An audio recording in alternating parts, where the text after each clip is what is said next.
think the number one asked question, I could say, without the fear of contradiction, is why was God so vicious in the Old Testament when it comes to killing newborns, women, basically innocent people who were not Israelites, who were not Hebrews. And this especially is the number one mundane, nebulous question that comes from atheists and agnostics and people of other faiths who are trying to question anything that pertains to the veracity of the Bible and our God, Jesus Christ, Jehovah, the one and only true God. So that's the number one thing that they bring to put him down and to judge him. This is a really, really good question as to why did the Old Testament, why was God so fierce, so mean, so vicious in the Old Testament, killing, asking people to kill innocent people, children. They didn't do anything. Women, they didn't do anything. Why did he do that? From studying the Word of God throughout these years and reading the Old Testament, the New Testament, the whole scriptures, my summation will be the following. First of all, God owns every single thing. There is nothing in this world that you owe. You do not even have the right to your own body. You do not have the right to yourself, basically. You don't belong to you. Everything that you owe, everything that you have is attributed to God. Even you belong to God. So he could do whatever he wants. Even Jesus said that some things are a mystery only unto God. So this is unfortunately one of the mysteries that we still don't know for a fact, but we could only speculate, putting scriptures together. And one of a really good example that I will show you is going to be in 1 Samuel 15. This is a long read, the whole chapter 15. Basically, it's about King Saul.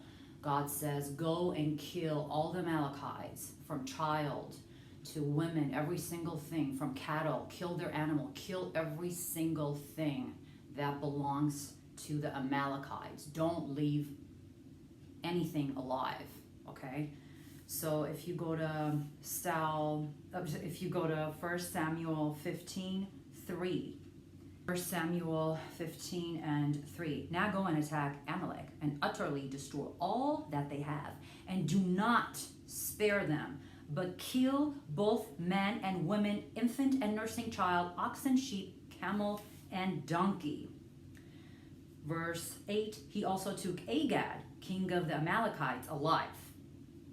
Saul took Agag, the king of the Amalekites, alive. He didn't kill him. Utterly destroyed all the people with the edge, but utterly destroyed everybody else. Go to, now this is when Samuel comes to Saul. Jump to verse 19. 1 Samuel 15, verse 19. Why then did you not obey the voice of the Lord, Saul? Why did you swoop down on the spoil and do evil in the sight of the Lord? And Saul said to Samuel, but I have obeyed the voice of the Lord. In 1 Samuel 15, 20. And Saul said to Samuel, but I have obeyed the voice of the Lord, and gone on the mission of which the Lord sent me, and brought back Agag, king of Amalek. I have utterly destroyed the Amalekites. But the people took of the plunder sheep and oxen, best things which should have been utterly destroyed, to sacrifice to the Lord God in Gilgal. Well, I brought the sheep and all the good stuff to sacrifice to the Lord. Oh, please. Has the Lord as great delight in burnt offerings and sacrifice? Samuel's saying. As in obeying the voice of the Lord? He's saying it's better to obey than to sacrifice. Behold, to obey is better than sacrifice, and to heed than the fat of the rams. For rebellion is as the sin of witchcraft, and stubbornness is as iniquity and idolatry, because you have rejected the word of the Lord. Listen to this. As because you have rejected the word of the Lord and the commandment of the Lord, you didn't do as he told you 100%, you only did 99%. In other words, he also has rejected you from being king. And as you all know, because of that, he anointed King David to be king after Saul. He said, goodbye, Saul. You didn't do as I said. Your heart wasn't after me.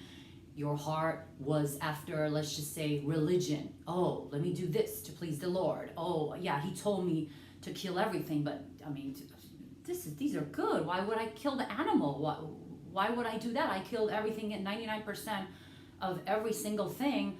Why would I kill the king? He's a good man. Why would I kill the animals? I'm going to sacrifice to the Lord and satiate his hunger for me. So he's not going to get mad at me if I sacrifice the animals. Now, let me tell you before, this is a great example of why would God act so mean and bad and kill all these people. I will tell you right now.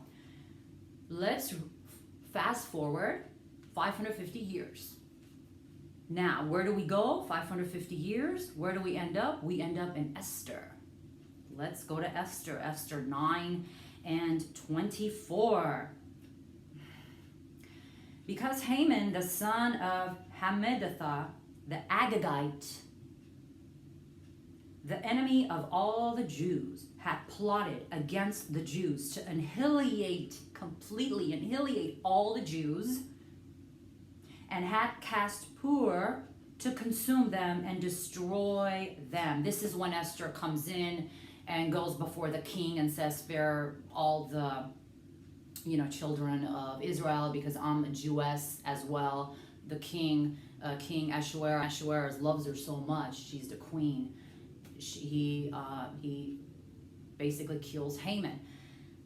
Now, does it ring a bell yet, ladies and gentlemen, as to why God was acting viciously and told Saul to kill every single person, from infant to woman, from man to king to sheep to cattle, from the Amalekites? Because fast forward, he knew that this was going to happen. Haman was the descendant of that King Agag that Saul saved, the good king, the nice king that didn't harm anybody, that Saul saved. So his descendants got up. Haman wanted to kill all the Jews. So when God tells you to do something, ladies and gentlemen, trust me, he knows way better than you, and he sees the future way better than you. Okay? So stop judging him. As you all know, God foresees everything. God foresees billions and billions of years ahead. And he tries to help you and push you towards the things that you are not supposed to do. But you, out of your little cute rebellion, rebel against God. And that's why your life becomes a mess. Saul, he thought he was doing something good. Saul didn't do anything bad. But that was very bad for God. God didn't forgive Saul, ladies and gentlemen, for doing something basically good. He saved somebody. That wasn't that bad. But he forgave King David of all those sins, of cold-blooded murder, of sleeping with another man's wife, and so on and so forth. He forgave him, but he didn't forgive Saul. One cannot help to ask, why? God looks at your heart. That's all I know.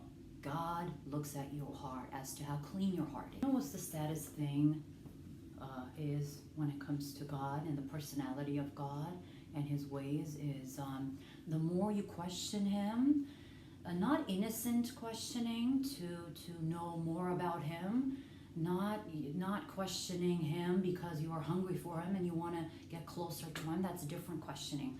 But questioning like some atheists, a lot of atheists do, agnostics and other faiths do, trying to prove him wrong. You know what's the sad thing, ladies and gentlemen?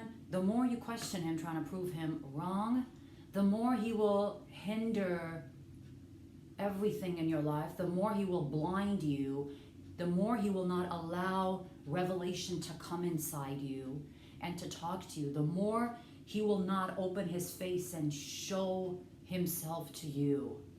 The more you love God, the more he opens up to you. The more he opens up the word in the Bible. Not everybody can read the Bible and understand because it's not revealed. Everybody can read the Bible a million times, I don't care, and understand and get a revelation and have the Bible to talk to you. God says it's a living word. The words in the Bible, every single word is a living word. It basically talks to you. So he blocks that from you.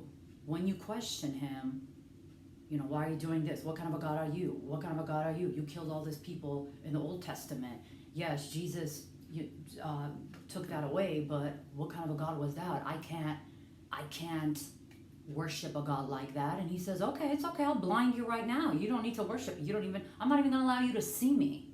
Just like he did to the king in Egypt, the Pharaoh of Egypt. He said, I'm not going to allow him to let the children of Israel go. I'm going to blind him because his heart is hardened. I'm going to harden his heart more. And that's how he is. So stop questioning him and try to search for him and love him.